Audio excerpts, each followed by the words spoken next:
Why, hello, gentlemen. Ho ho ho, Going on. We still got 2 weeks, bro. Don't go passing your ho-hos to me. dude! Christmas lasts the whole month. 2 weeks. Christmas, Christmas started, lasts 3 months. It started in fucking October. Christmas started before Thanksgiving, for fuck's I sake. know.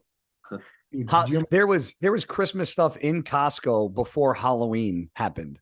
I know. It's I insane. know.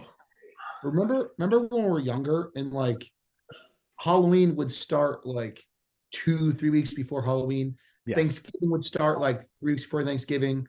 And then Christmas, there would be like a delay from Thanksgiving to Christmas. Or sometimes we put up the tree, a week after Thanksgiving. And then it would go. Now it's like, buy your Christmas stuff before Halloween. Yeah, Literally. It's insane. Literally. Chris, are you speaking of Costco, are you a Costco guy like myself? I was a Costco guy. Oh, you're a Trader Joe's or Whole Foods, right? No, Central Market in Texas we have. Oh, that's right. Is that like Trader Joe's? Better. It is like Whole Foods on Anadrol, Trenbolone. It's the best. The organic, natural kind. Yeah, Oh, it's the best grocery store of all time. really? Yeah, you know how like Whole Foods like limits what it can carry based on ingredients, right? Mhm. But like Central Market has what Whole Foods carries plus other items. Like you can pick up your English muffins. You can pick up other items there. Your normal items that you get at your everyday grocery store. Correct. So is it like a Whole Foods and a Costco combined? No, It's more like a Wegmans. Yeah, it's not like a Wegmans. I like Wegmans. bulk department store, but because it's Texas, the meat section is huge. Like you can get different cuts of bison. You can get, I love bison. So Have you ever been to that gas station where they have all the crazy jerkies and gator jerkies? Buc-ee's, yes. Dude. It's fucking awesome. Nick, did you ever have that? Have you ever been there? Buc-ee's in Texas? No, I've never been. I've only been to Texas. That place might be one of the fucking, honestly, one of the coolest fucking, it's a gas station, one of the coolest food places I've ever been in my entire life. Really? I mean, am I exaggerating, Chris? Nick, you walk in there and they'll have your basic grocery store stuff. I'm sorry, they'll have your basic gas station stuff, of course. Yeah. And they will have a beef jerky section, which is like every flavor of beef jerky, deer sausage. And then they have another section where they make like fresh brisket sandwiches right in front of you. You can get brisket sandwiches. Then they have a fudge station. Then they have another station where you can get like hot dogs and hamburgers. Then they have clothes. It's a gas station. Then they sell like the hot nuts. The hot nuts. Yeah, hot nuts, spicy nuts, drinks, gas cans, camping goods. I'm surprised they don't smell. Chris is like, I'm driving there after this. Yeah. Did you guys? We were talking about Halloween. I get made fun of all the time. I know I'm going to get comments on this, but I want people to comment and let me know what y'all called it because I get made fun of all the time. What did you guys call the night before Halloween? The night before Halloween? Yes. Mischief night. Yeah, exactly. We called it Goosey Night. Goosey night? What kind of fucking gay shit is that? If I call anybody that I grew up with and ask that question, they'll all say, I swear to God, they'll all say Goosey. Goosey. Nick, did I stutter? Is my foot hot? I just can't believe how gay you are. You can't say that. You can't say that. You're gonna get in trouble. I can't wait till the fans fucking come at you for that one. Whatever, I haven't. You called the night before Halloween one of the most, the scariest. I believe you, guy. Who are you texting? I'm literally making. But it's not because you directed at me as if I'm the developer of who fucking determined. Well, because who comes up with that shit? What that's the only. That was literally the only term I heard up until I was in like not even after high school, college. Somebody said mischief night, and I was like, what? I was like, what did you say? Mischief night? Like, that's not even like, there's not even a spin on Chris, that. did you ever hear why don't you just call it toilet paper tree night and just fucking throw it out there? No, but to be honest with you, we ended up raising hell Halloween night, but late night Halloween night. Well, no, it was always the night before Halloween, for sure. We'd go out and toilet paper house, throw eggs and shit. Yeah. I always like the toilet paper and like mess up my friend's house because then we hear about the next day. Be like, yo, somebody fucked up my house. I'm gonna kill him. And it was us. Did you guys be out like doing shit outside? Like I grew up in the sticks. Was manhunt really big? Like we would dress up in like fucking pitch black hats, black hoodies, black, and go fucking Mischief like, night. Yeah. No. We play manhunt. Don't get it know, twisted. Chris looks speechless too, bro. Oh my god! This must be like name for it. Must be like a there'd be like teams like 3-on-3, and then you'd have to like you have the whole neighborhood, and you go hide up in fucking trees under fucking people's decks, fucking all blacked out, like fucking just we had black hats, black hoodies, black everything, black shoes, blacks, and it's just a game like hide and seek. It's called manhunt. Who comes to get you? The other team, dude. There's like 3-on-3. No, you know what we called that? Hide and go seek. No, that's what you call when you're fucking. Hunt. That's when you call when you're 3. You know what? That's when you call when you're 3. We play hide and go seek. Hide and go seek is what you do in your house. You hide behind the couch. We used to play kick the can. You ever play kick the can? No, I didn't play that one. You play kick the can? Could you not afford a ball? No, dude. Kick the can is like. It's a game at night where you dress up and you try to hide. One person has to guard the can, or one person's like the guy who has to find everybody. And if you find somebody, that is staying by the can. But the objective is to sneak up and kick the can to release your guy. But it was never played it. Never played it. You pull bong hits and then go play the game. I didn't smoke weed till I was 30, so I wasn't there yet. Oh my God. Now he smokes it all day long. I was a late bloomer. And I still have more energy than you, so fucking step back. Not anymore. I'm light. I'm not heavy right now. Yeah, okay, they're fucking pre-contest. The first time I smoked weed, I was 12.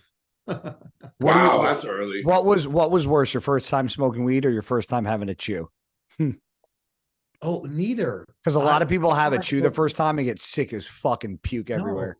Well, dude, I smoked butts for a short period of time, so like, ew, you were a fucking Marlboro Red. No, it's Camel Lights guy. Dude, in school we did everything wrong. You know, it was just like, oh, what's that? Booze? I'll drink some of that. You know, chewing tobacco. One day we're at the courtyard at high school, and the senior's like, I was like, dude, I'm jonesing for a butt. He's like, I'm jonesing. He goes, jonesing for a butt. Yeah. He goes, screw that. And he passes me a tin of Skull Straight. And he's like, dude, just take a little bit, put it in your lip. And he goes, you don't swallow. Don't spit. And dude, I liked it right away. I didn't have any issues with it. Really? The first time I chewed, I was hunched over the toilet bowl. I've never chewed. Yeah. Nick, did you ever smoke a cigarette? Yeah, I smoked a cigarette. Yeah, a chain smoker. I know you. No, that's disgusting. You like them. Puff, puff, another one. Light that bitch up. No, it was gross. I hated it.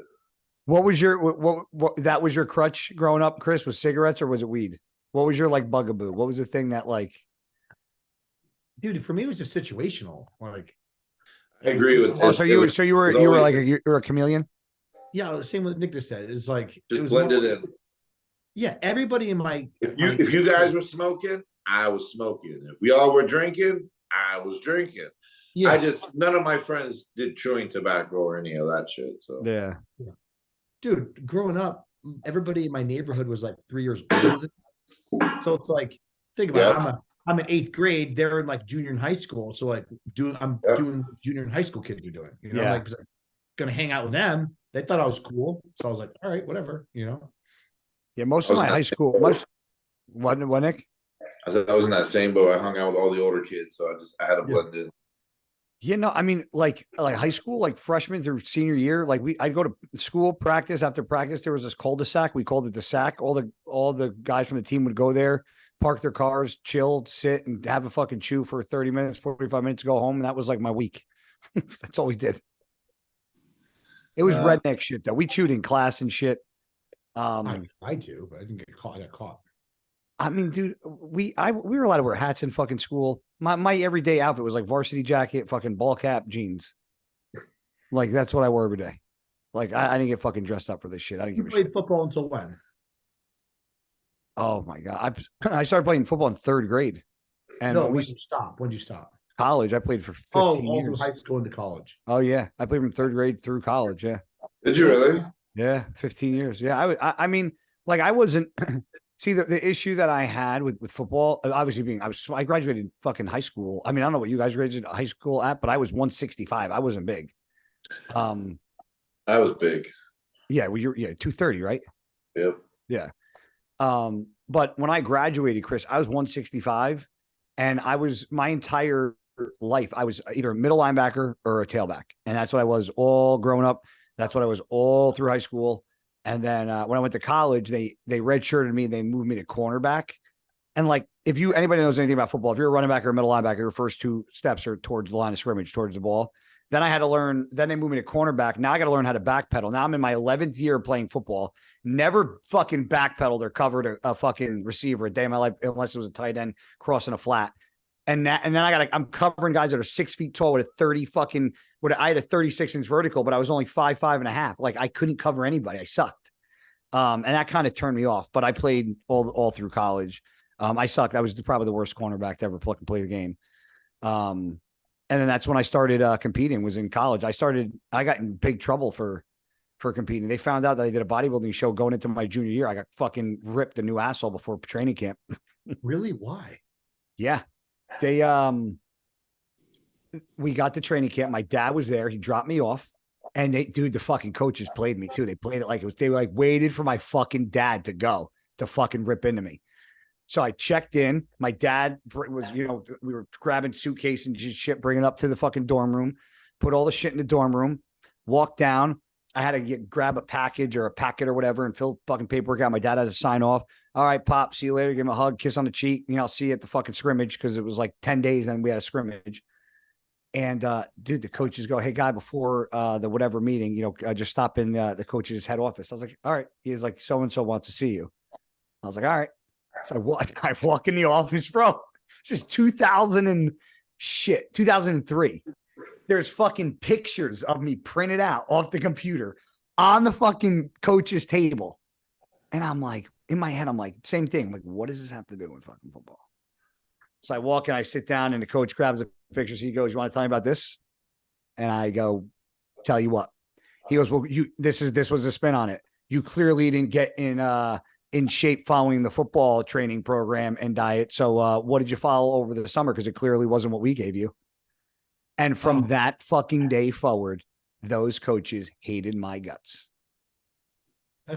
They fucking hated my guts. Who cares? What do you mean? Yeah. That you didn't follow their diet? You mean you were in shape?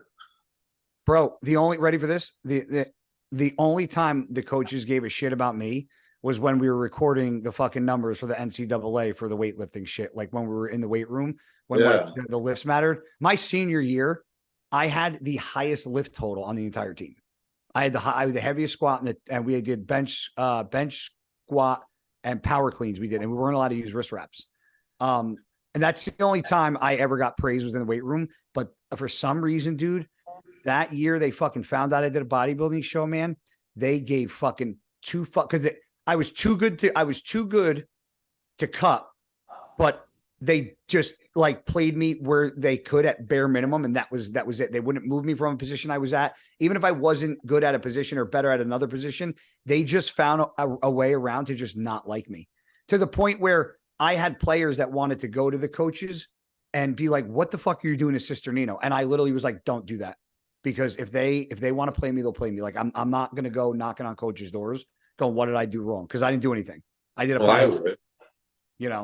and that really put a really bad taste in my mouth, which is like, that's the only really regret as far as like things that I've done in my life. Like my last couple of years in football, if I would have just not played, my bodybuilding career would have probably been a lot better.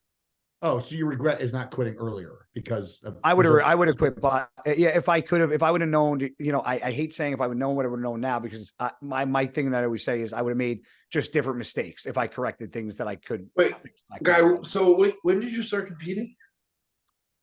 2003 was my first show. And that was in college. Yeah.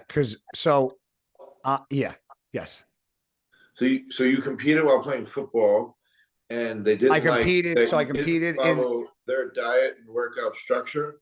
So I only had from June until it was like August 9th to get ready for a show, because that was the only gap I had home. So I had to find,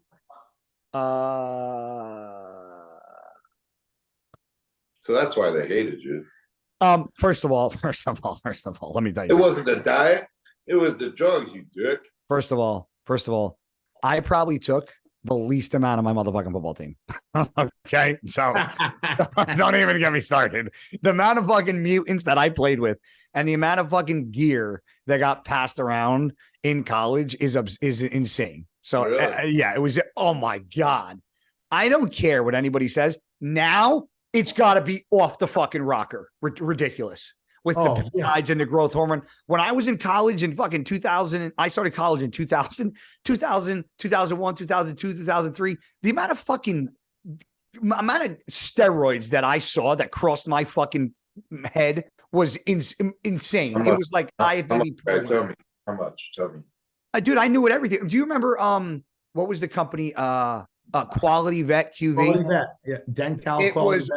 It was all fucking over the place, dude. It was all over the place. And the big thing in college was Winnie. Everybody wanted to take Winstrol because in their head, why? Winnie made him faster, man. Winnie made him faster. Ben Johnson. Winnie made him faster, bro. Winnie hurts the joints, though. Chris, Nick, right? Nick, Ben Johnson, if you remember the sprinter, tested positive for Winstrol. And he was like, he broke a record that year or whatever. But he got tested positive, disqualified. So everybody associates, Olympic athlete, sprinter, fast, Winstrol, make me real fast. That's how everybody starts thinking. The only thing about taking it, right, and being the bodybuilder was that I was the easy target for everybody to be like, oh, look at Sister Nino. Like, meanwhile, they're taking shit, but I'm just like the guy who's actually following the bodybuilding diet and like working out like a bodybuilder. So I actually look like I take it. I don't look like a 300-pound fat kid that just is. Oh yeah, that's why they didn't like you anymore. Yeah, they didn't like me because I actually looked like I took stuff because I put in the work to look. I wanted to be strong.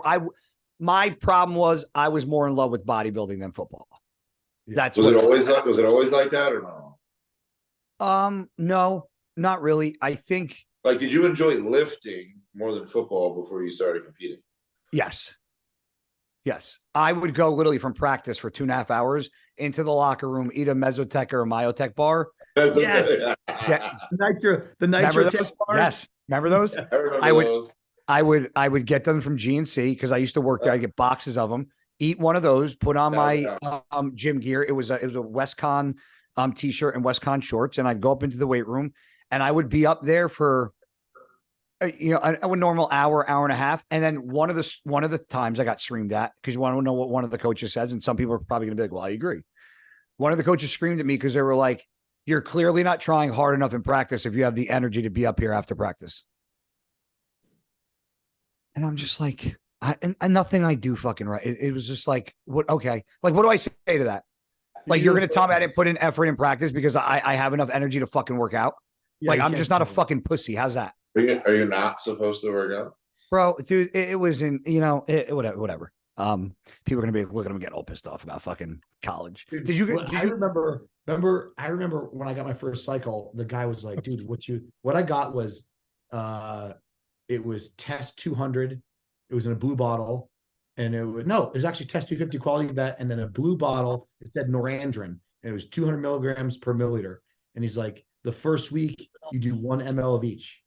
And then the second week, 1 ml of each. The third week, 1.5 ml. And then the fourth week, 2 mLs. And then 2 mLs. And then 1.5, 1.5, and then 1. Which is like, that's like nothing. I was like, you're starting the cycle at 250 milligrams per week. You're maxing out at 500 only for 2 weeks and then coming back down. People don't even start at 500 anymore. No. I know. People do their TRT. People started at a gram. The first thing I ever got was IP Sustanon amps. International Pharmaceuticals. There it is. Okay. And I'll never forget this as long as I live. I knew when I tell you nothing about steroids, nothing. I remember this kid came into the gym who I bought it from. And he was like, do you know what you're doing? I go, no idea. Okay. I was like, no idea. None. So you guys are gonna roll your eyes at everything I'm about to say because what you know now, but you're gonna listen to this and go, will you let him do that? So he cracks open the fucking it had the little green dot on it that you know how many of those things I broke? No, what your fucking catcher's I'm like, mitts. fuck. I would put it in a sock because they would explode half the time. Yeah. And he opened it and he takes out a needle. And dude, I don't know anything from anything. It's a fucking insulin needle. Dude, I think I sat in the back room for 35 minutes watching him fucking extract the fucking oil. Hit with an insulin pin, eh? With an insulin pin. So then he 28 fucking takes gauge all... of thick oil. You're gonna be there all day. I was there for 30 minutes. He's sitting there just... And I'm like, I got to do this every fucking time. It's insane. Dude, he gives me a shot of Sust in my right shoulder, okay? With an insulin needle.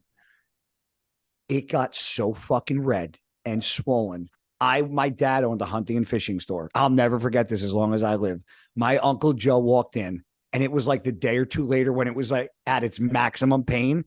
And he walked in and I'm sitting behind the counter by the cash register and he walks over and he goes, "What's going on, Junior?" And he fucking hits me in the shoulder. My soul left my body. It hurt so bad.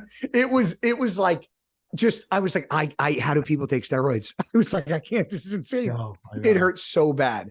That was that time. And one other time in college was the only 2 times I got an infection or like not even infection, just like an abscess like that. And it was horrendous pain. Yep. You ever get any of that? Oh, dude. T400, Dencal T400. My God, it felt like someone took a baseball bat and roasted it. S400? Yeah. But you never had to, but your dad's a doctor, right? You ever got sick? You'd be like, "Hey, Pop, run me one of them scripts." Yeah. Oh, yeah. He's giving me antibiotics before, but like, yeah. Oh, yeah. Actually, believe it or not, dude, the last time, you believe it or not, I've never had a real infection. In other words, I started to suspect an infection and then I just ran the course of antibiotics. But this is the weirdest one. So I did an injection in my shoulder on a Sunday. Okay. And 3 days go by, no pain. And then it starts to get a little painful, like mild pain. So it stays mild pain all the way until the following Sunday. And then Sunday, it starts to really hurt. Like within 6 hours, it just starts to get more painful, more painful, more painful, more painful. I mean, that's bizarre. The next day, I'd wake up, dude, my whole entire arm had cellulitis so bad. It looked like the Michelin. I was going to say cellulitis. I was going to say. So I called my dad. I'm like, "Dad, what the hell?" And he goes, "Well, you got an infection. What do you think you're going to get when you do the shit that you're doing?" And I'm like, "Dad, I did it a week ago." And he goes, "Well, that's weird." I'm like, "It was fine the entire week. And all of a sudden it's not." And then now it's like, it was fast. Like it must have had like an abscess that was obviously not, it was still infected, but the body was kind of like protecting it. It must have burst or broken out. And when it broke out, it was just like lightning fast. And it took, dude, 14 days to go away. That long? Yeah. I've had cellulitis twice. It's not fun. It hurts like a motherfucker. Yeah, dude. I wore a sweatshirt, and through the sweatshirt, if you look carefully, you can see like, dude, what's wrong with this dude's arm? It's like that elephantitis of the one arm. Like super fat. And the other arm was fine. Yeah, did you ever bounce ideas off your father, being that he's a doctor and like he was very knowledgeable? Like, or did he ever think you were like insane for doing what you were doing? Based on my dad is really by the book, but he's not somebody who's ever going to comment on something he doesn't know. Like I'll ask him questions. He's like, "Well, first off, because I think you're an idiot for putting this in your body, but you're going to do it anyway. So I'll try to, help you read blood work and lab work and give you some, advice." But he doesn't know. And like, he's not an endocrinologist. He's like, "Chris, I'm not an endocrinologist. And most of the things you do as bodybuilders is anecdotal. You know what I mean? It's not like we have tons of research supporting what will happen and what will not." Right. But obviously when it comes to basic lab work and stuff and the severity of, he's like, "Hey, what do you think of this, Dad?" He's like, "Oh, well, they're a little elevated and you know why, but this is not something to worry about." Like he would give me stuff like that.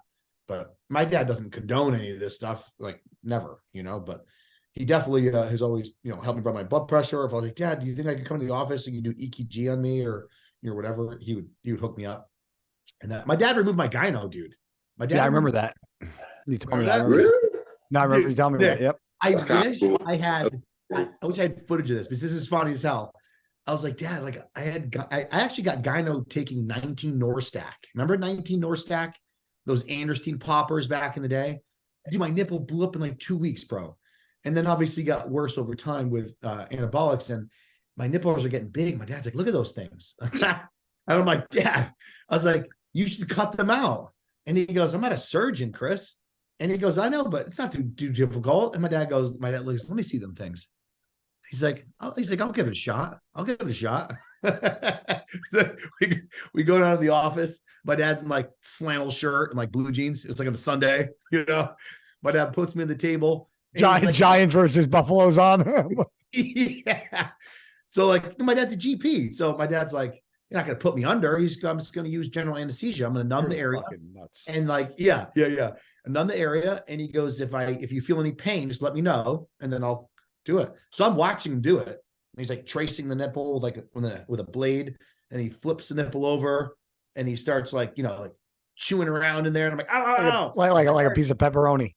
Yeah. And my dad's always got jokes, but Nick, my dad's a jokester. So my dad's like, he's like, holy crap. He didn't realize how big your tits were, And he's pulling it out. And he's like, listen, don't move, because if he goes, you see this vein right there that supplies blood to your nipple? He goes, if I nick that, he goes, your nipple is going to fall off. And I'm like laughing. I'm like, oh, my dad's like, no. Is he being serious? He goes, I'm serious. He goes, you will have one nipple. Okay. So he goes, so don't move. And my dad scraping all the tissue out, and it was a gross feeling because you can feel him like cutting the tissue. Oh, He cuts it. It almost feels like, you take wire cutters and you like cut through something very firm. It's like snap, snap, snap. Yeah. It felt like that. And when he pulled it out, bro, it was like the size of a more bottle. It was like iceberg. He pulled it out, and then selfish plug. Yeah, like that. It wasn't had near me. And then he sutured it up, and then like 5 days later, he didn't put a drain in it. 5 days later, I developed a liver clot on the left one. So my dad brought me to the office, made a baby incision underneath the left nipple, and just squeezed my nipple like a zit, and like a cup of grape jelly came out. That was like the liver clot, and then it healed fast, and that was it. And my dad did a good job. And then it was so funny. Is so many my dad did a good job. He did a good job. My dad's like, listen, I used to teach suturing to cardiologists in medical school. So I was like, I was pretty good at it. And I'm like, well, apparently that didn't hurt. I was asking me if you can do their gyno. My dad's like, I'm not licensed to do that. Like, I'm not a surgeon, like I don't do plastic surgery stuff. That's just doing it for you. So that didn't hurt at all.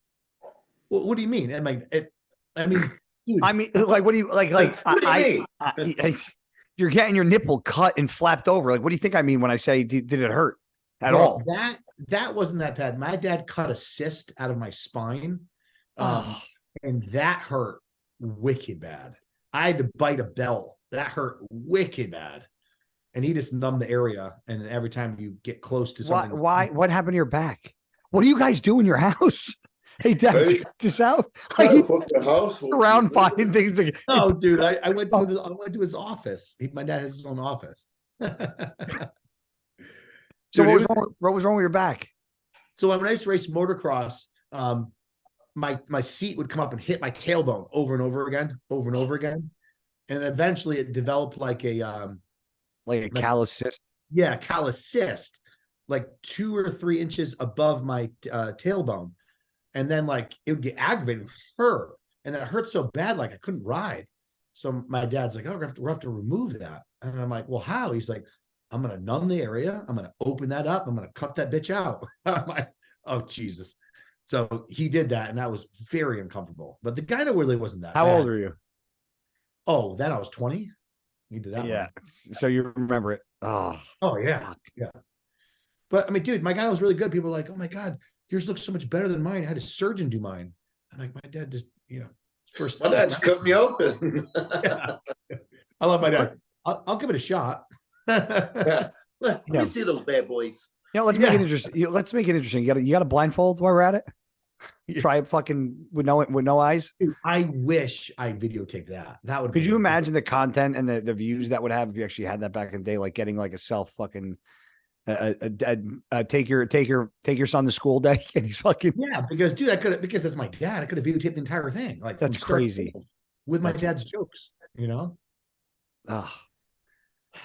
So your dad still practicing? He is. He doesn't want to retire. That's that fucking that old like that old grown man stubborn fucking mentality. I don't care what like my people say to my dad like he's a stubborn fucking Italian. I think it's just old men in general. When they get old, it's like if they're a man, they don't want to get old. No, dude, you can't. Not only that, my dad loves being a doctor. Loves being a doctor. I think going to work and being a doctor is probably the highlight of his week. You know what I mean? Keeps him alive, keeps him young. Yeah, he loves it. Give him something to do too, you know. Oh, dude, for sure. What you being who you are in the industry and being a licensed nutritionist and being a very good nutritionist and prep coach, diet coach, lifestyle coach, whatever you want to call it. What do you see now? Because me and you, what things people don't know, me and you competed together. We came up kind of the ranks together. I don't remember when you turned pro, but I know we competed at a couple of New York pros together. You turned pro in what year? 2013. Yeah. So I started a couple years before you, but we competed together and we did a lot of shows with a lot of fucking big names back in the day. And we kind of rose together. And then you stopped before me. You went on to bigger and better things, and I stayed in the bodybuilding world. But from then until now, what did you think? What's the biggest thing or problem, misconception that you think is among these bodybuilders today? Because there's so many I think I can point at and put my finger on. But what do you think is like the biggest one that you think these kids are having an issue with or problem with or overdoing or underdoing or not putting the right focus into? Well, dude, I think now in comparison to, I mean, every era is different, right? So it's like you have like the Milos era, you have our era, you know, like, and obviously the Milos in between The evolution. Yeah, but I was very strong in emphasizing nutrition and training, and gear was a part of it. Where people go right to the gear and they're like, "What do I need to do? Oh, I'll just run 7 mgs of trend my first cycle and test and do this," and they don't even know how to train at all.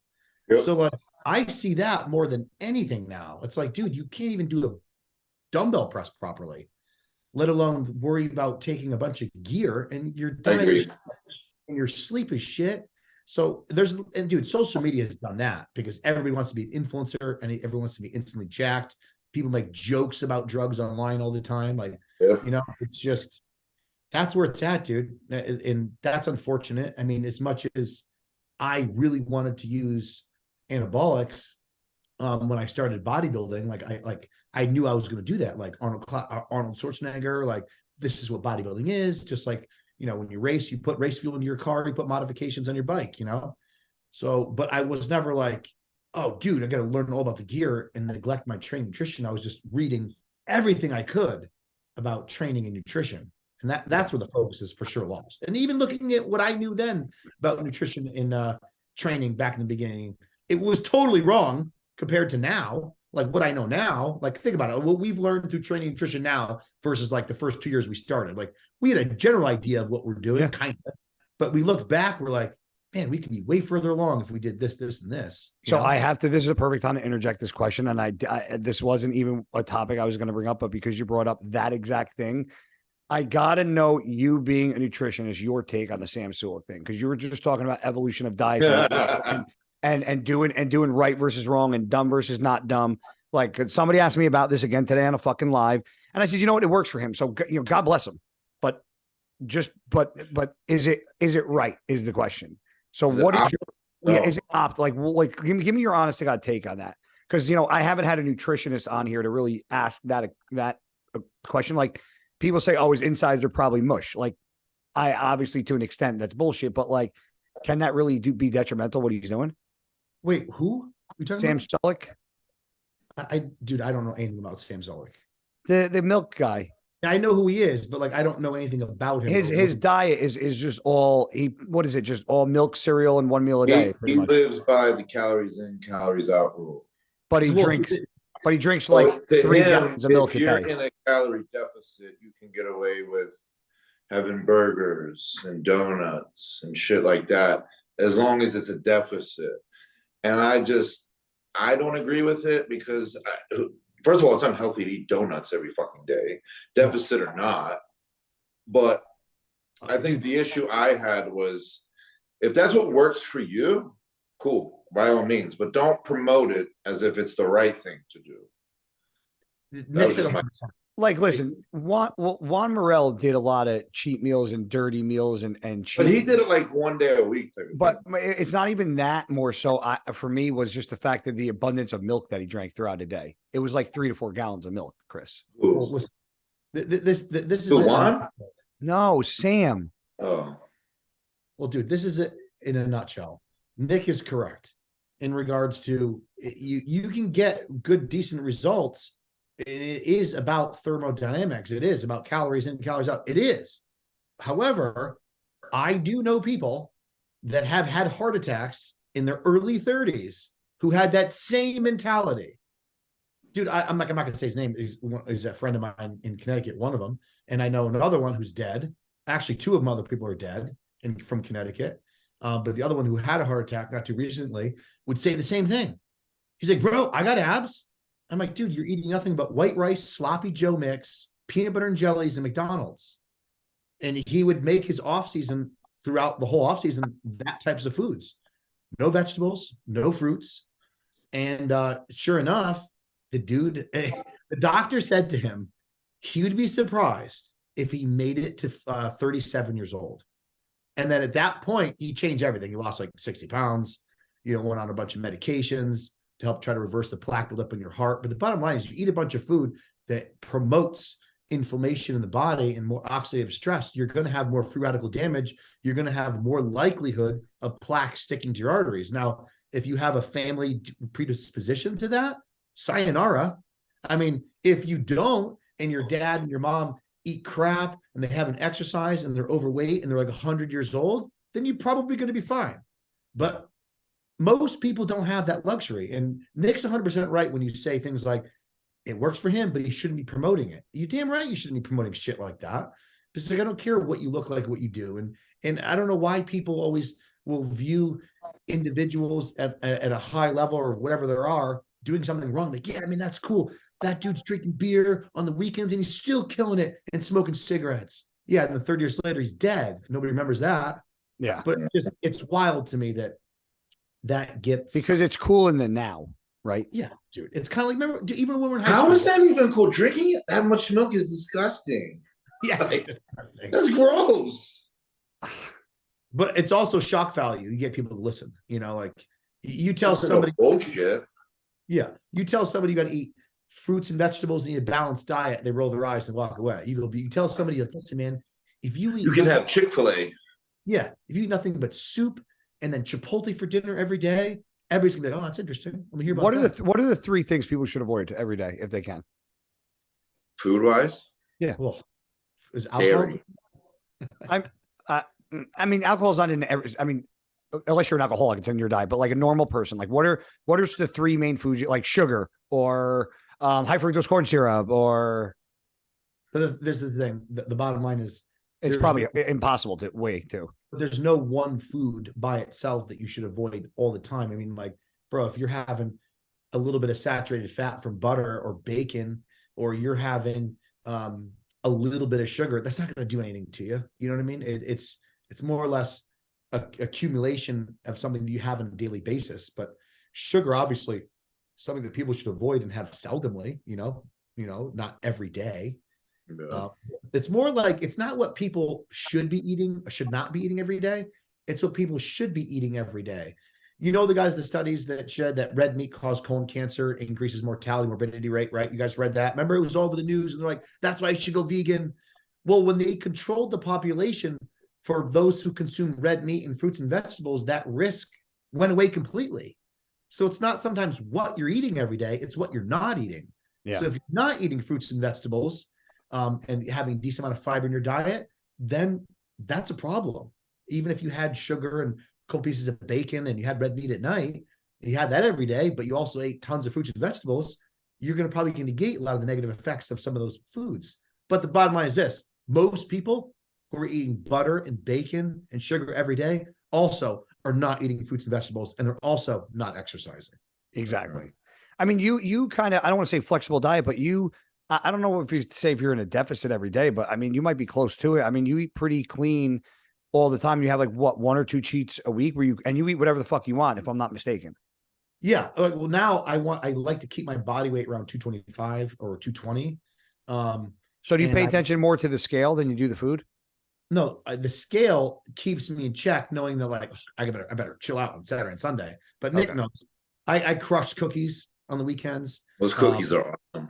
The cookies are awesome. Barbells and baking. I heard Nick got some. I'm wondering where fucking there better be some in that box of more fucking I ordered. Yeah, you're retired and you sit on your ass. I diet for a living. Nick, you know what's funny? You still compete, and I do 10. I train, do an hour of cardio, and move around 8 million times. These bodybuilders sit on their ass all day, watch TV, and they actually think they fucking work. It's unbelievable. These fucking bodybuilders, Nick, I do the cardio. Wouldn't last, Chris. These fucking bodybuilders nowadays, and every one of them included, wouldn't fucking last a week doing what I do because they're not. They're used to sitting. I'm sorry, I don't want to sitting down, watch TV. Oh, and run a gym and run a supplement company and run a clothing company and have clients. Keep going. I'm going to keep going and have sponsors like you and do everything else. What supplement bodybuilders? I don't know. Anyway, Nick, like I was saying, that's not a supplement company. Nick, you wouldn't last a week in my shoes. Don't even start with the lazy. Don't even throw lazy at me. That's not even a word to use in my direction. I wouldn't want to do what you do. Not even close. Your life is crazy stressful. That's because that's because I have bad luck. That's not because I'm fucking. That's nothing to do with being lazy. Nick, that's how he deals with his anxiety. He's got to keep that mind occupied. My blood pressure was 110 over fucking 64. Everybody can kiss my ass. That's perfect. I bet you, Nick. I bet you guys' blood pressure is lower when he's running around doing crazy shit than he is if he's sitting down doing nothing.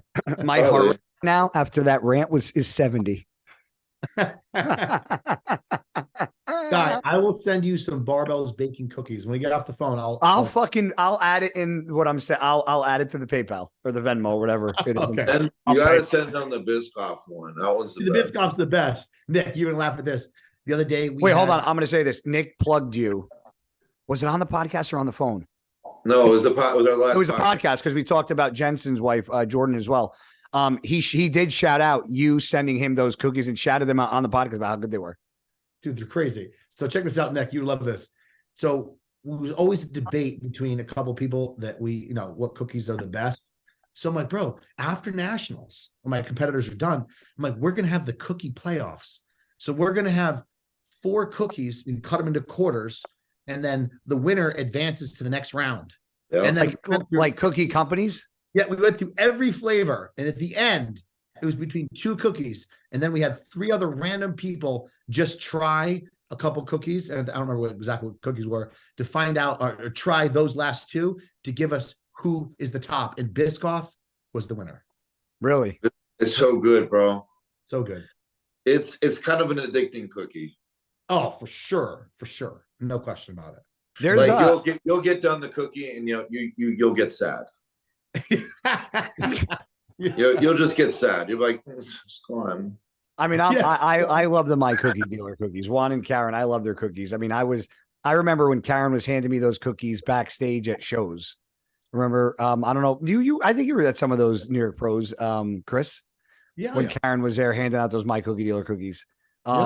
It's crazy to see all the different people we know, like that do like a supplement company are successful, or different people that do cookies that are different that are all successful. It's like cool that everybody gets in like a little groove and does it a little differently, does it and is successful doing it. I think that's awesome. And like just like your drink more fucking things. Like people think I joke. That's so good. Those are so good. I took Chris out of the blue today, and I was like, "Hey, I'm out. Like, can I just send you money and not go on the site?" And that's why. And then we connected, and then Nick was like, "I want to bring Tuttle on." Yeah. And then we started talking about what else we started talking about. Guy, we're gonna save the podcast. Remember? Yeah. So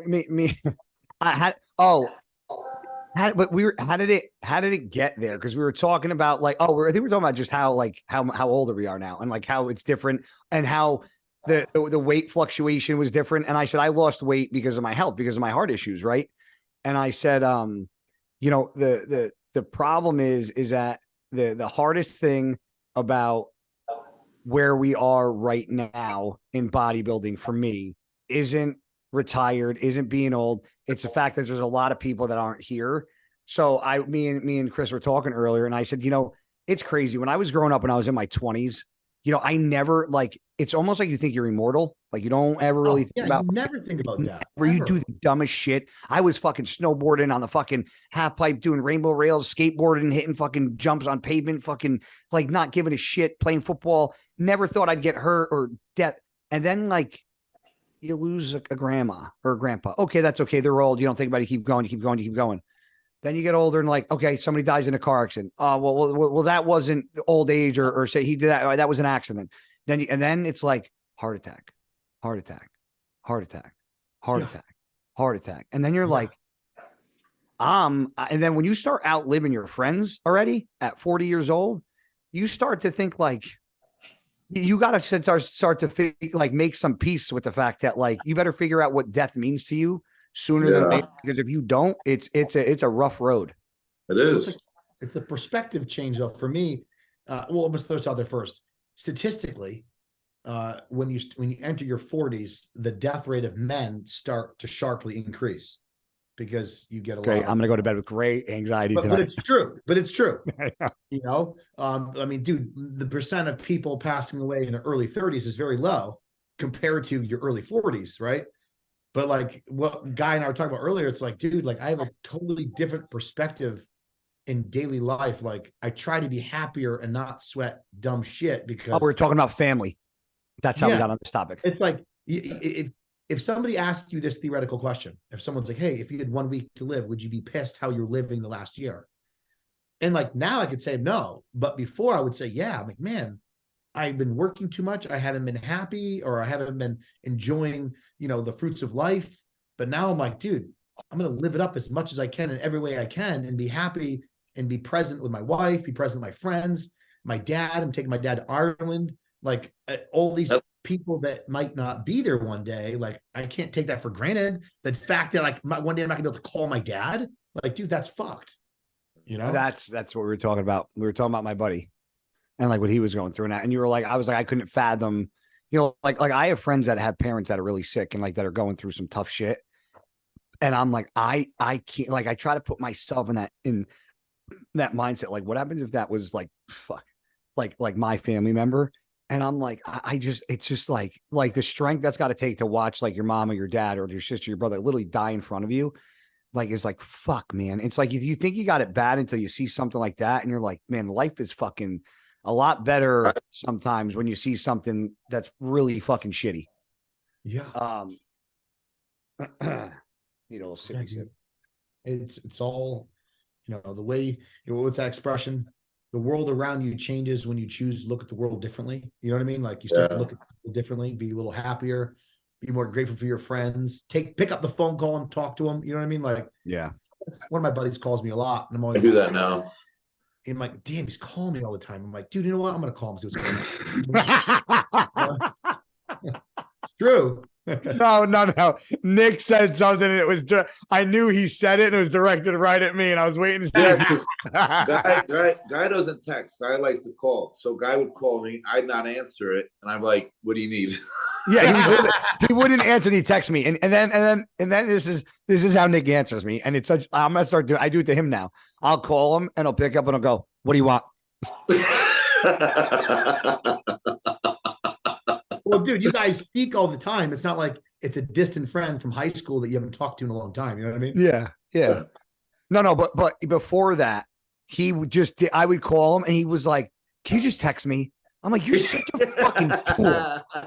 This texting shit, bro. You got to remember, Chris, we're in our 40s. We grew up going home, make it if your parents had 2 lines in the house, you were lucky. Fighting for to call somebody. I talked on the phone. I talked to people. I didn't. Now I think I call you more than you call me. You do, and it's enjoyable. I call him every time I do cardio. Literally. Yeah, makes cardio go by real quick. Very fast. That's why I do those live feeds. When I visited Jersey, I got used to it. When I visited Jersey for Thanksgiving, we were finally on the same time frame. And he would do cardio around the same time I would. So I would just call him, and we talked for an hour. And then he's like, all right, I'm done. Gotta go. Bye. Click.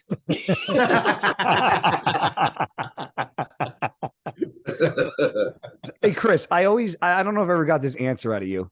And Nick, if you have a question for Chris, obviously interject because I got a lot since I've known Chris for a while. I don't even want to say besides the obvious because I don't actually know the obvious. What was the real reason that you stopped competing and don't start yet? Because I look at you, okay, and this is a compliment, I'm not being a dick, but I look at you and I'm like, Chris is still on a decent amount of gear to look like that, and I know you're not. So my point is that being the fact that you could probably beat half the fucking pros now with your physique, was it the fact that you didn't want to push limits back then? Did you push limits back then? Because I think you had, I mean, right now, you take your shirt off, you're chiseled, your chest is full, shoulders around, arms are jacked, legs are probably still peeled as they were in the fucking posing videos you did. Like, I really don't understand why somebody with the caliber of physique like you, even now, wouldn't be like, let me throw my hat in the class. Like, you look incredible. And like, I look at guys like you that I feel like could have had a lot more. And they were just like, but I applaud you for it. Because if you can walk away and go, you know what? Like Barry Sanders, bye Barry. Like, you know what? I did what I did. I'm happy. I'm good. Goodbye. Like, what was the real reason? Well, it's kind of multifaceted. Well, first off, I'm going to say I did definitely procrastinate too long with building my business and kind of prioritizing that over my bodybuilding. Like, I wasted at least 3 solid years in a row of really not putting the effort into bodybuilding in the off season as I should and postponing competing, because I just had so many clients and it's hard for me to say no. And, you know, you help one person and they're like, hey, can you help my buddy? I'm like, oh, sure. And they're like, hey, can you help my mom? She's got diabetes. Can you squeeze her in? I'm like, oh, sure. And before I know it, I'm working like 7 days a week. And then, you know, I'll like, you know, my wife and I'll be like, let's go to the gym. Like, I'll be in and out of there in 45 minutes. Like, this wasn't a priority. And then sitting down so much created a lot of muscle imbalances in my lower back and my hips. And then my knees started to really give me trouble. And then, of course, you know, being an idiot, you're just like, push through it. Then I really hurt my knee. And then I hurt my knee getting ready for New York Pro. And then after that, it was a lot of me, my own fault, putting my business first, which I don't regret because I have what I have now, right? I mean, dude, I got kicked off Instagram for 3 months and my inquiries and my business didn't change at all. It's not based on Instagram. So I'm happy in that regard. So that momentum was built from that. But then I got a little too old, a little too injured. Like, I would say, when I say old, I mean training age, my body from motocross, whatever. And then after the 212, people don't know that might not follow. You were a professional motocross rider as well before all this. Yes. Which I bought a dirt bike again, by the way. I'll get into that. I did my last 212 and I was really happy with what I looked like 2 days out at about 222. And then when I caught weight, you were there of that show. New York Pro. Yeah. No, the one in California. Oh, the yes. Yeah. 2019. Yeah. So then when I made weight all the way down to 212, and then I tried to fill back up, I only filled back up to like 214, 215. I looked like shit. I looked horrible.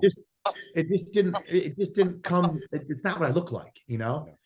And at that point I was like, you know, I talked to Jewett and Vu, and they're like, dude, you gotta be an open guy because you're 5'9", your hips are wide.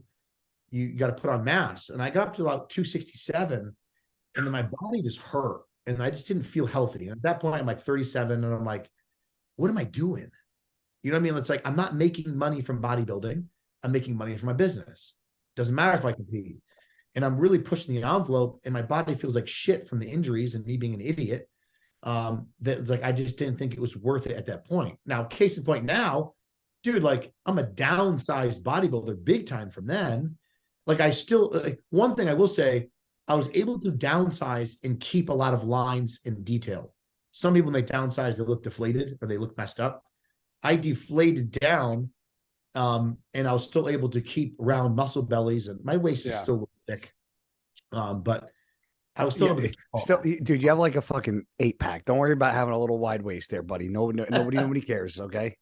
when your abs are fucking chiseled. Nobody's gonna make a But comment. that's the reason, dude. And I thought about actually doing a show one more time this coming fall, but I hurt my fucking knee playing with my dog.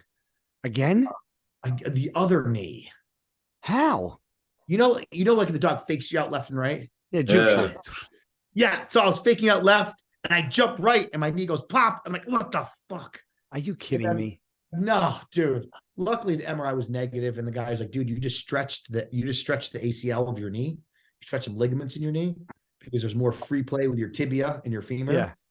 And he goes, it'll come back, but I mean, it's still bothering me now. But it's not like, dude, I can't go to the gym, get in the leg press, and be like, I'm gonna train to failure with any weight.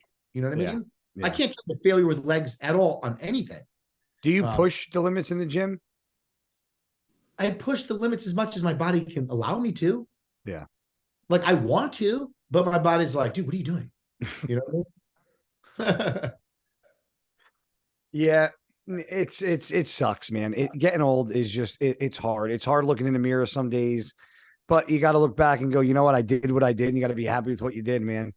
Because if you're not, your life's going to be a real fucking shitty run there. The back nine, I'll tell you that, because the front nine is always better than the back nine, but the back nine is considerably better if the front nine is a lot better as well, you know? So, yeah. Dude, you know what though? Like I have regrets, but I'm still happy. But I just bought a dirt bike.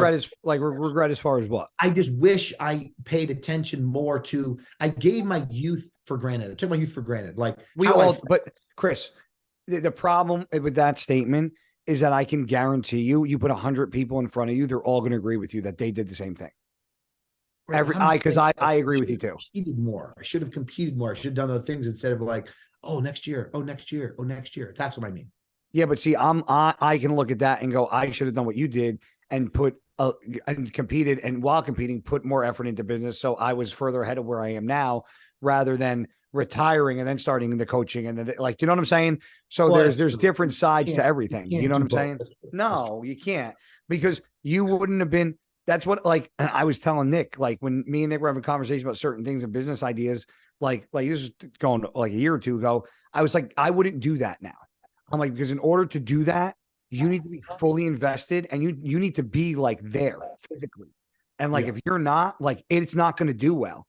It's not like some businesses require all your attention, and like you got to be there you got to show up every day, whether you're fucking dieting for a show or not. Yeah.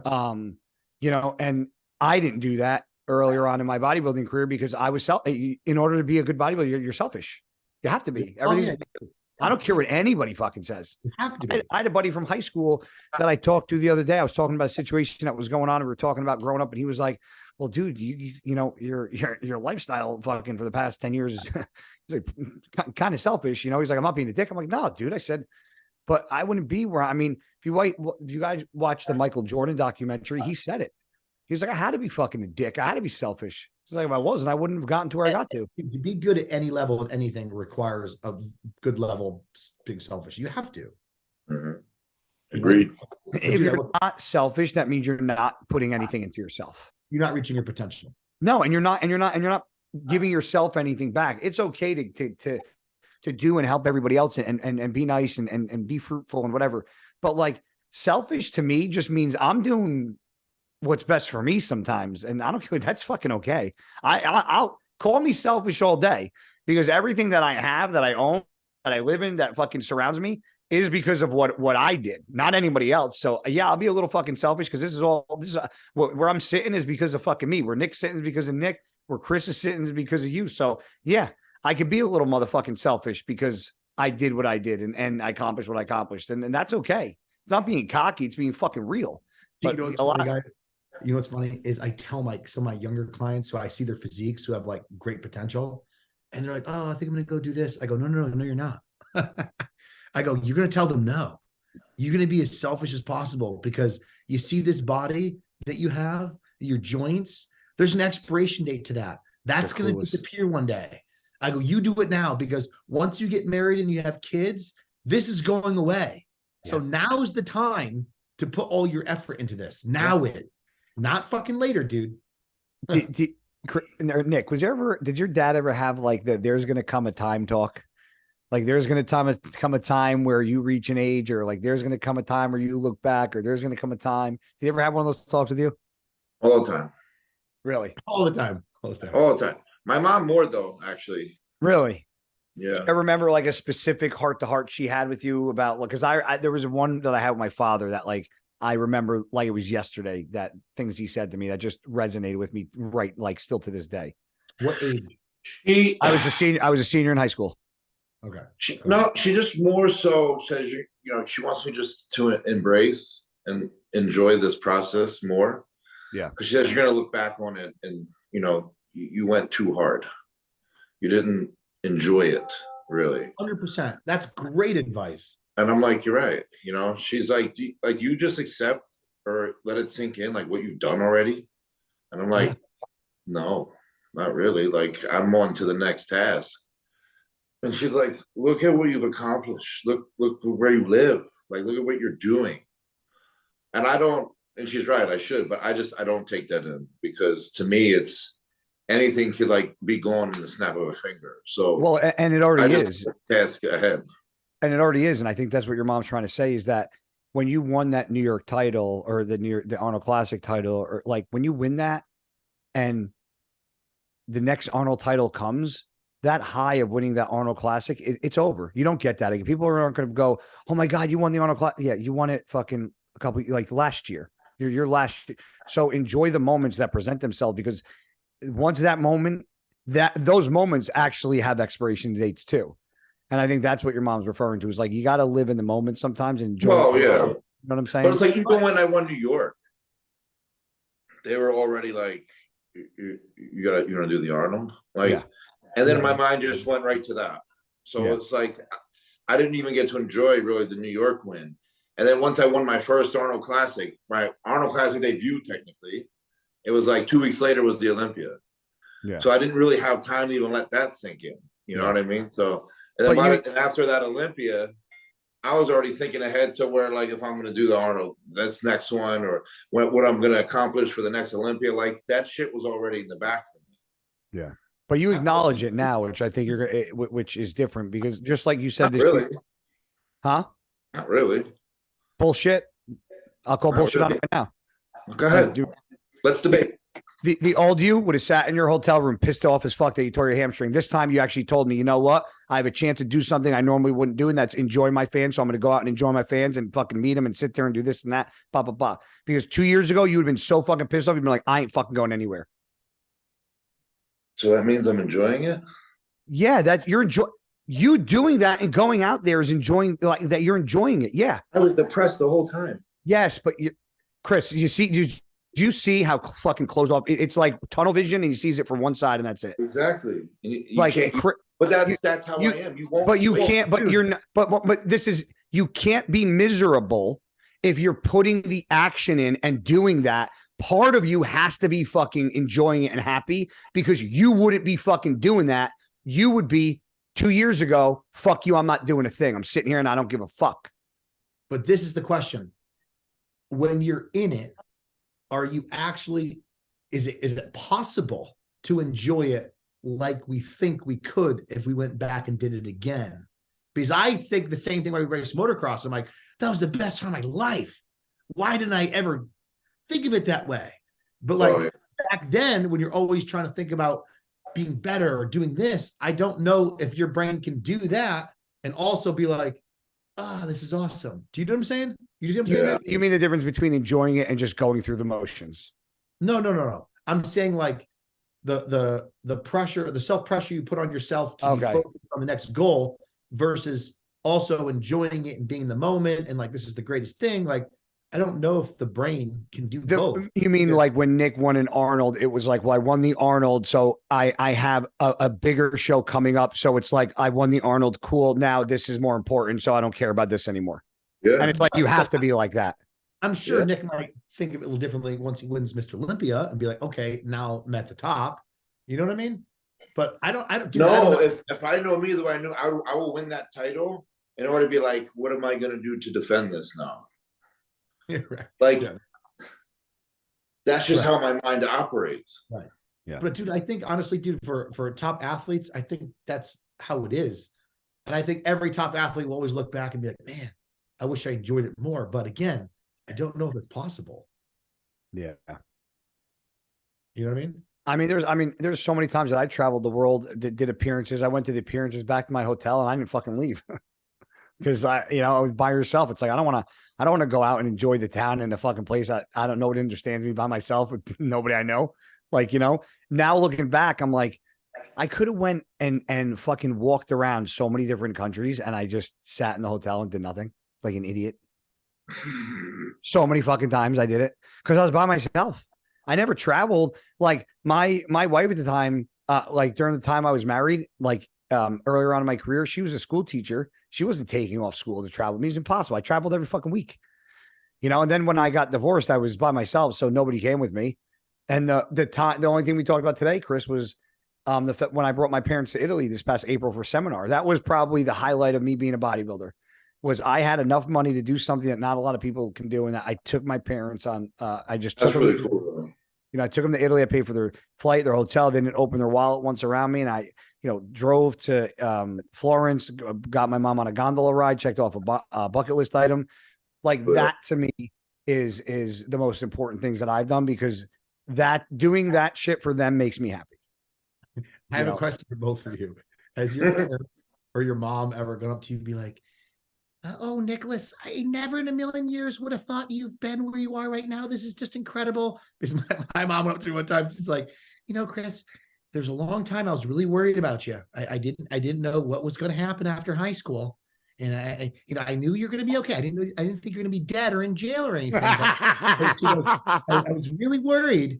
And then when you started this whole bodybuilding thing and then the coaching thing and then this, and before you know it, you're buying your own house before we bought our own house. I can't believe you're here. Oh, my mom was like that. When I started bodybuilding, she's like, you better find a plan B because I don't think this shit's going to work for you. Really? God, yeah. It took it. You got my mom, like, she's a researcher, right? So she's like, you don't make money in this unless you're like at the top. And at the time, when I did my first show and all that, she already had it. And she's like, you're not going to go to the top. Like, what are you wasting your time for? And I was just so persistent. I'm like, no, I'm going to keep fucking going. And then eventually I started to win the little teen shows and the amateur shows. And now she slowly became more and more invested. And like, the more I was winning and doing good, the more invested in time she was putting into it with me.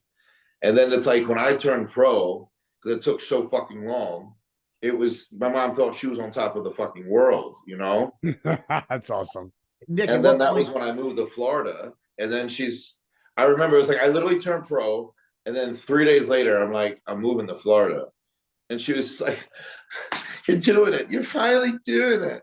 Nick takes a plane ride to a place, likes it so much, and stays there. He's done it twice. Yep.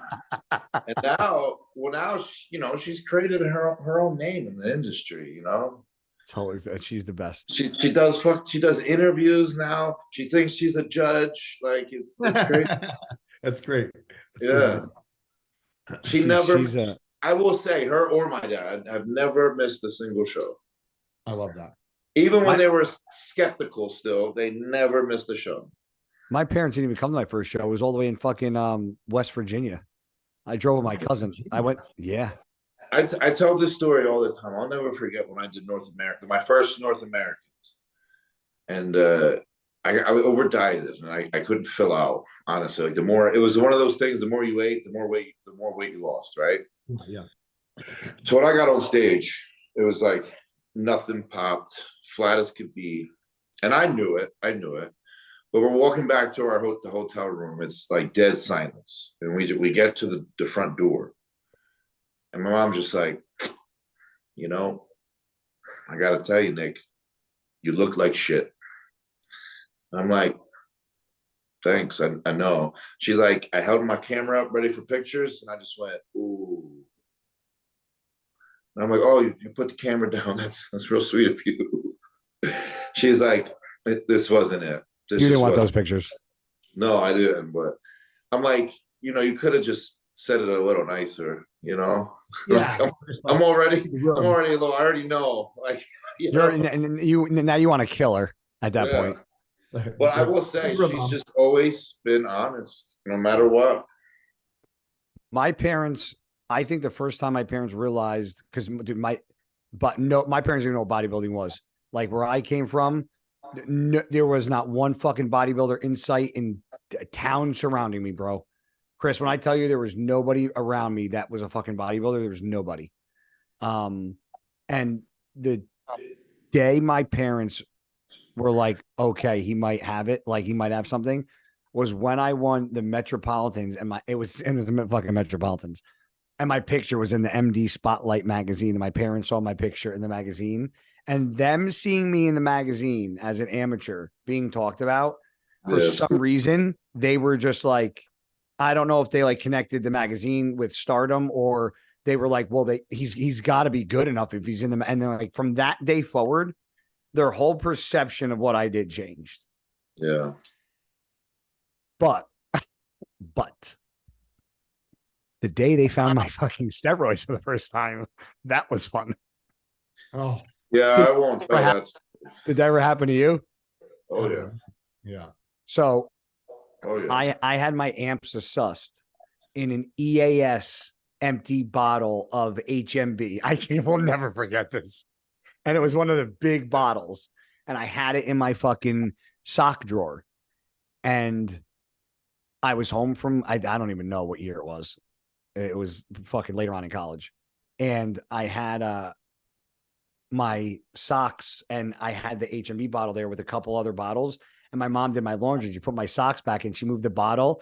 And it was, all she heard was glass because she moved the bottle. And she opened it up. She thought I was doing heroin. So she fucking freaked out, gave it to my dad. And then I had to have a long sit down talk with my father at the pizzeria up the road. It was a big fucking debacle. My mom thought I was just shooting a fucking, I was a drug addict, son. Did they give it back? I actually, me and my dad talked, but before that, my dad had a desk in his room where like he always threw shit when like he was mad at us. So when I couldn't find it, my first thing was went into my parents' bedroom, opened up the dresser drawer, and it was fucking right on top of my dad's file, like on the files. And I took it back and fucking. What? Why did they find? Did your parents ever find yours?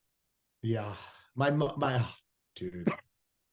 Oh, it was more like a disappointment. You know what I mean?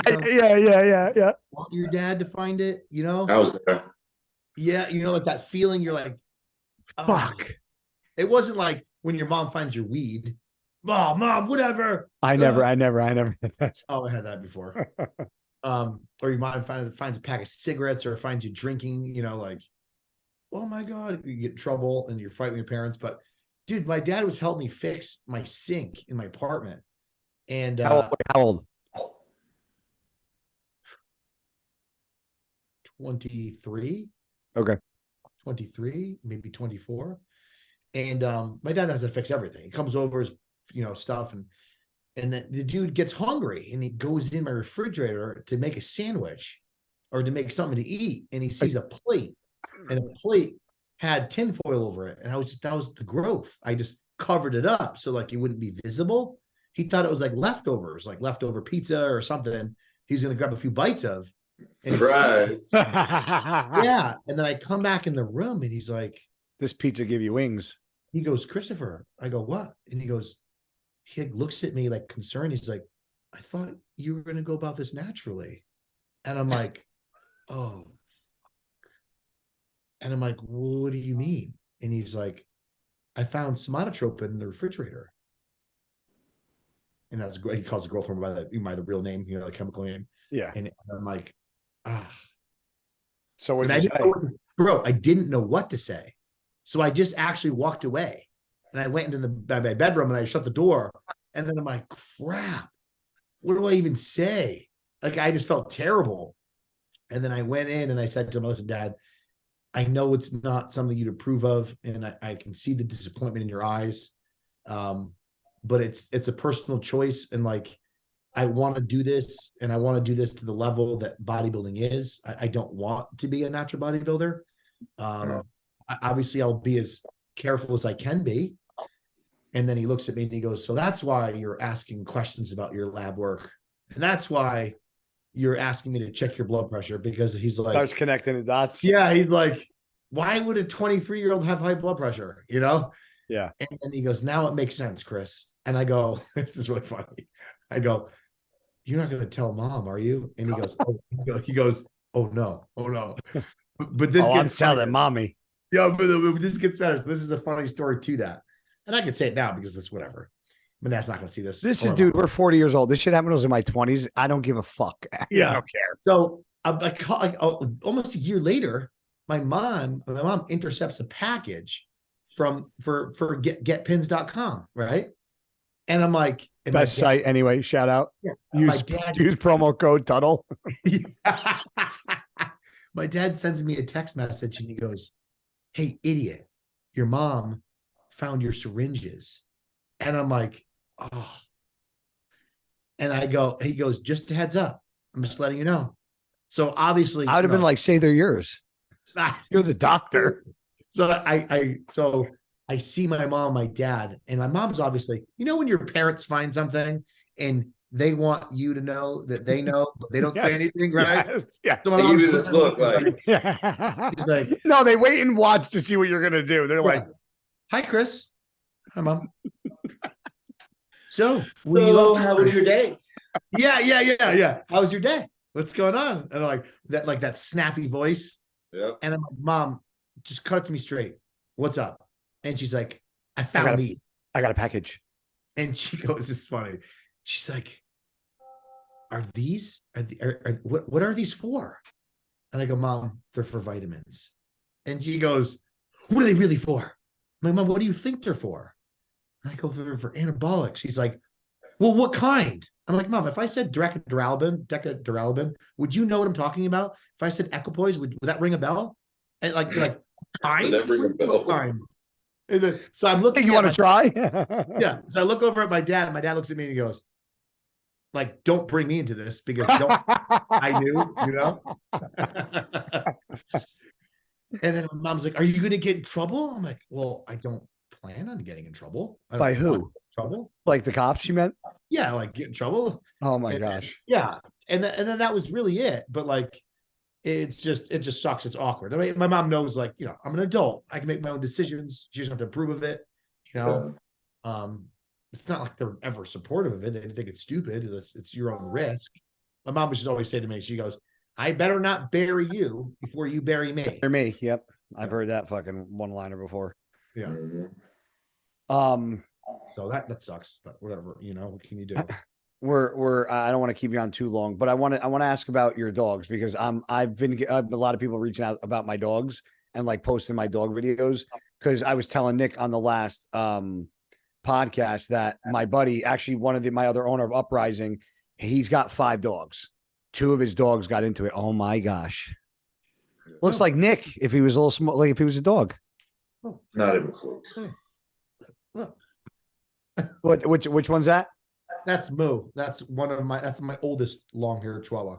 And truth be told, you hated little dogs, right? Hate little dogs. Okay. Yep. She changed it. So my buddy's 2 dogs got into it. His lab and his older boxer. He was putting together a cabinet in his garage. Dogs were inside.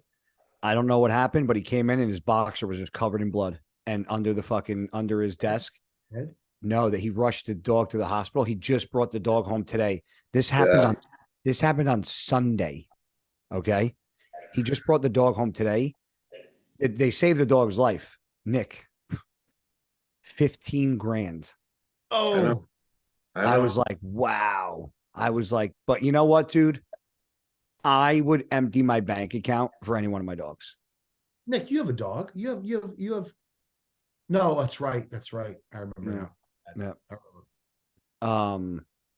But have you ever ran into a major issue like that with any of your dogs? Like, have you ever had like a major, like, did any of your dogs ever get attacked? Did you ever have like a major surgery, a knee block? Because like I was talking to Mark today, And I was like, dude, my girl blew up both of her knees, 4 knee surgeries. And the second year I had her cost me 15 grand in knee surgeries alone.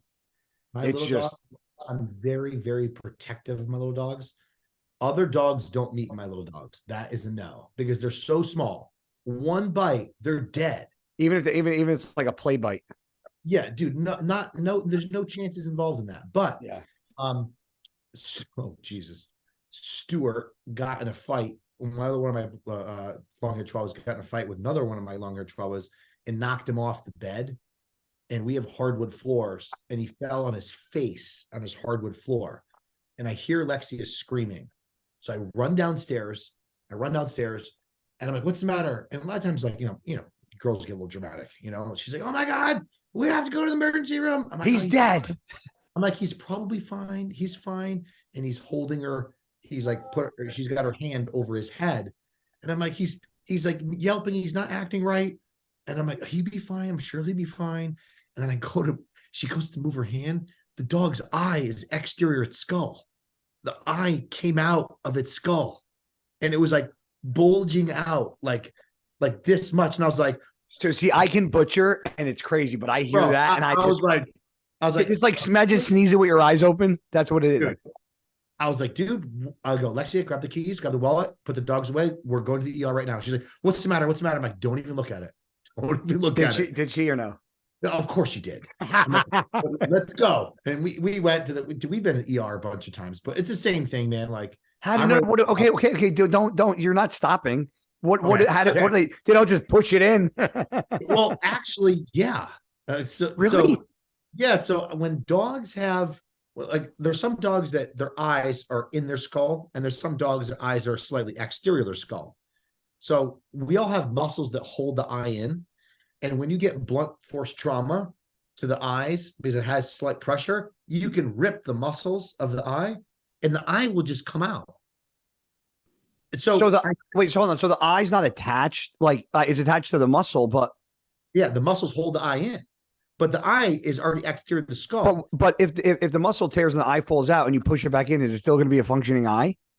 Yes. Well, in most cases, yes. So the lady, the doctor's like, oh, we see this quite a bit. I'm like, what? You see eyes come out quite a bit? She goes, yeah, what we end up doing is we push the eye in and then we suture the eyelid shut. The eyelid will hold the eye in while the muscles can heal around the eye. So she saw the eye and she looked at the eye very carefully, was doing like the reaction test and a little bit, and the eye would react a little. She goes, oh, that's a good thing. That means the nerves are still intact. And long story short, the eye ended up being fine, but like, dude. Oh my God. That's wow. That's wild, dude. And Moo got really sick one time.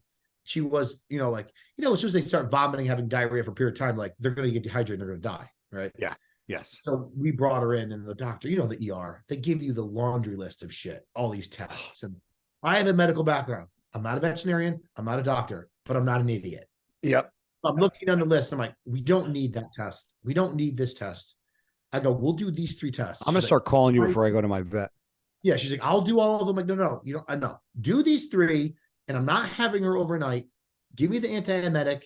I'll do this protocol, but I'm bringing her home for myself for observation. Because overnight was going to be like $1,500, Yeah. And the long story short, it ended up being fine. It was just a virus. And then the antiemetic helped her able to tolerate fluids and food, and then she was fine. But like, this lady was going to rip me off for like $3 grand. That's crazy. Were you just always a dog guy? Like growing up, Nick, did you have any, like I had exotic, but like I had rabbits, snakes, frogs, newts, salamanders. I had birds. I had a blind squirrel, a ferret. Like I had a lot of I had like hamsters like everybody else. Like I had a huge fish tank. Did you guys have any like crazy pets? Because I had some friends that had some wild shit. Nick? Just dogs, man. We had 9 cats, 4 dogs, 2 miniature horses, 2 miniature donkeys, 2 large horses, rabbits, iguanas, and a parrot. I had an iguana. Things sucked. Hated it. Worst pet ever. Had gangrene. Had to get its fingers, back things cut off and its tail cut off. And it cost me $450 junior year of high school. Well, I would say the coolest pet I ever had was a veiled chameleon. You know, like the eyes that like move separately. Oh, that they're the selling one, or were they were actually selling one at Petco the other day for they discounted it for $199. I almost bought it. Dude, they're super cool. They won't leave.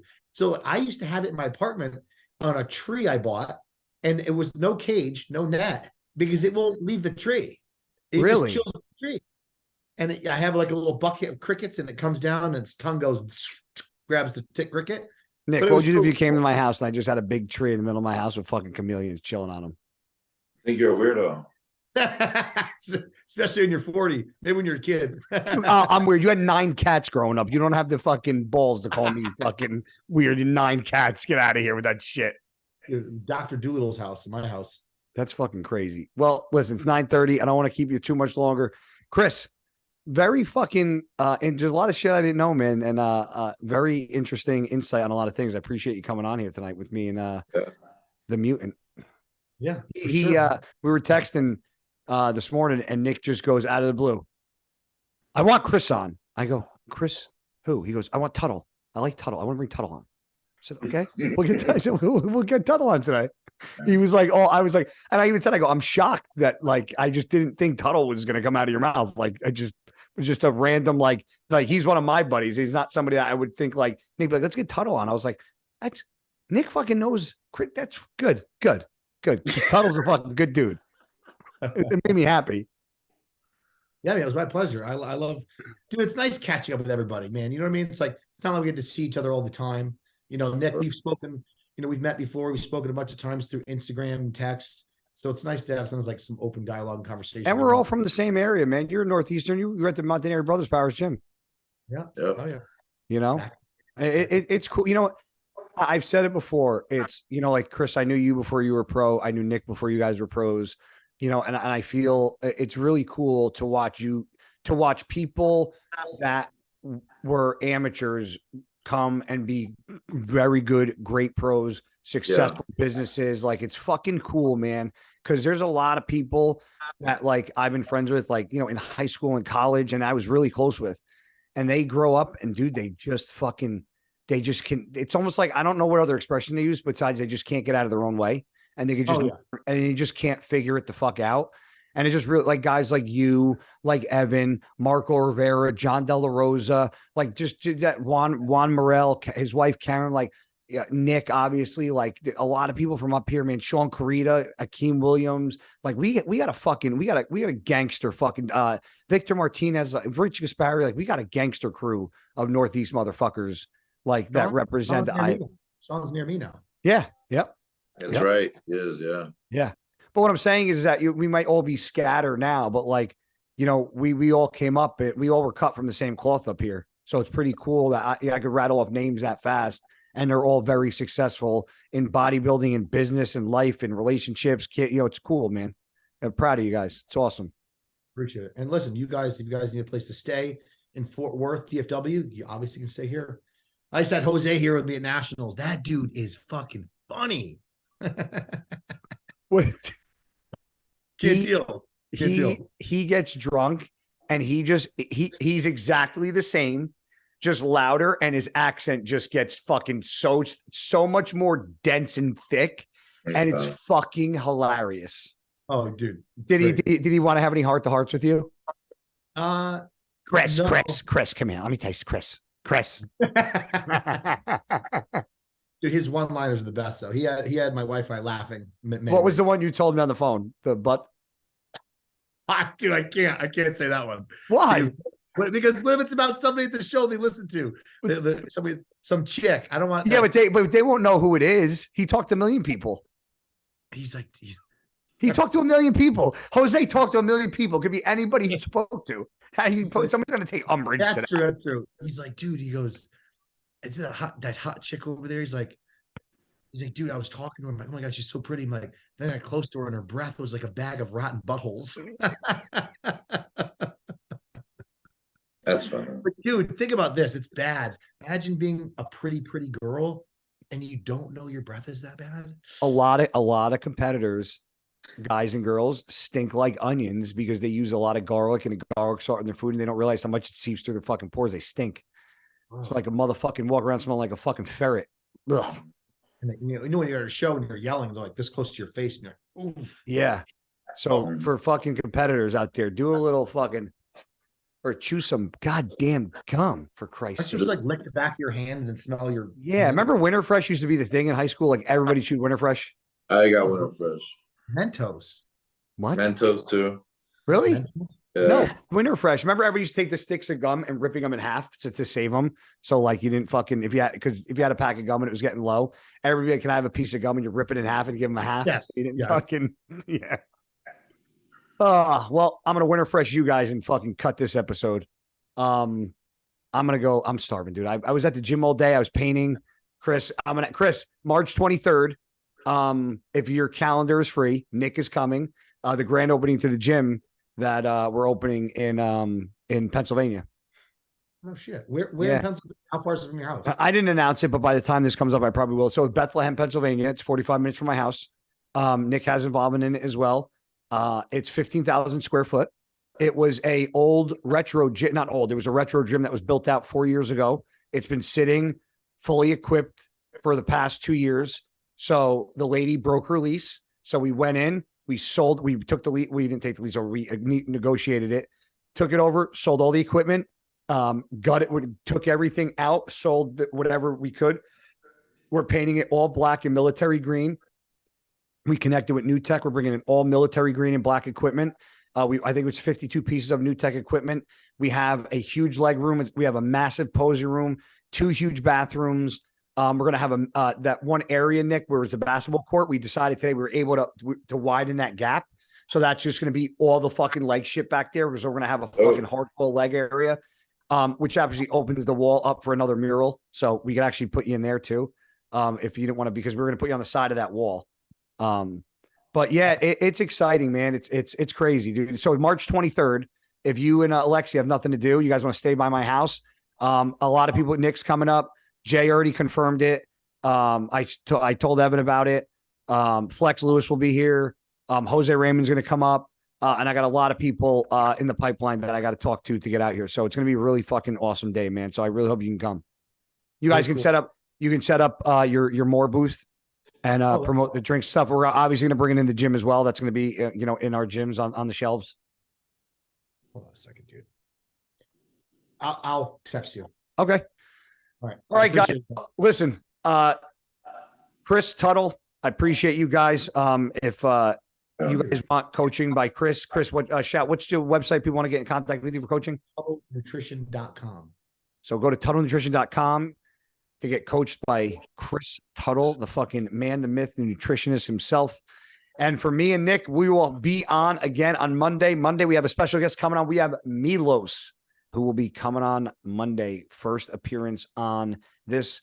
And he took a backseat today to Chris. He was trying hard to get me to fucking switch at you. He never texted me. I was talking all day. He was like, he was trying to switch at you so bad. He's like, well, what's Chris doing today? And I was like, well, he's on with us. Well, can he switch? I was like, he said no, Milos. He said no. I was like, he didn't even mention. We were talking back and forth about getting Cito on tomorrow, but he never mentioned it. That's great. Well, dude, you're awesome, man. I appreciate having on. Give the love to the pups and your wife. And we will talk in a couple minutes. Awesome. You got it, buddy. Nicholas. Thanks. All right. Love you, buddy. Love y'all. Have a good holiday, Chris, if I don't talk to you. But until next time, Nicholas, assalamu alaikum, buddy. Assalamu alaikum. Later.